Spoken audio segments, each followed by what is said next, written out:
शेर की मां की दुखद मृत्यु हो गई है और ये खुलासा हुआ है कि उसके पिता ने अपनी सारी संपत्ति अपनी दूसरी पत्नी के नाम कर दी थी, जिससे पहली पत्नी को लगभग कुछ भी नहीं मिला। इससे बदले की आग भड़क उठी है। दुश्मनों ने शेर की मां को मारने और संपत्ति पर कब्जा करने की योजना बनाई, ये सोचकर कि शेर अब वहां नहीं है और उसकी मां अकेली है। जैसे ही वे अपनी योजना को अंजाम देने वाले थे, शेर अपनी मां से मिलने आता है और उसे मृत पाता है। वो सदमे और दुख से पागल हो जाता है, हिंसक रूप से सभी पर हमला करता है। वो अपनी मां के शव को देखकर रोता और हंसता दोनों है, क्योंकि वो अपनी मां के नुकसान के दुख को समझ पाने में असमर्थ है।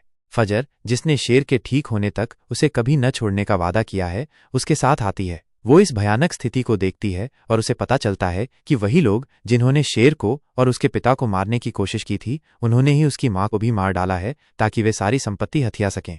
फजर मन ही मन शेर को पूरी तरह से ठीक करने का संकल्प लेती है और फहद, शायद उन्हीं दुश्मनों में से एक से कहती है कि उन्हें अपने किए गए पापों का एहसास होगा। समय बीतता है और फजर के परिवार को शेर के ठिकाने का पता चलता है। फजर के पिता उसे बात करने के लिए बुलाते हैं और पूछते हैं कि क्या वो अपनी पिछली गलतियों के लिए माफी चाहती है और चाहती है कि वे उसे फिर से अपनी बेटी के रूप में स्वीकार करे। फजर हाँ कहती है। उसके पिता फिर उससे कहते हैं कि उसे माफी मिल जाएगी अगर वो एक काम करे, शेर को मार दे। फजर इस बात से चौंक जाती है और अपने पिता से पूछती है कि वो उसे इतने बड़े पाप के लिए कैसे कह सकते हैं। उसके पिता उसे चुप रहने और उसके आदेश का पालन करने की चेतावनी देते हैं। फजर अपने मन में एक योजना बनाती है और सहमत हो जाती है कि वो शेर को मार देगी।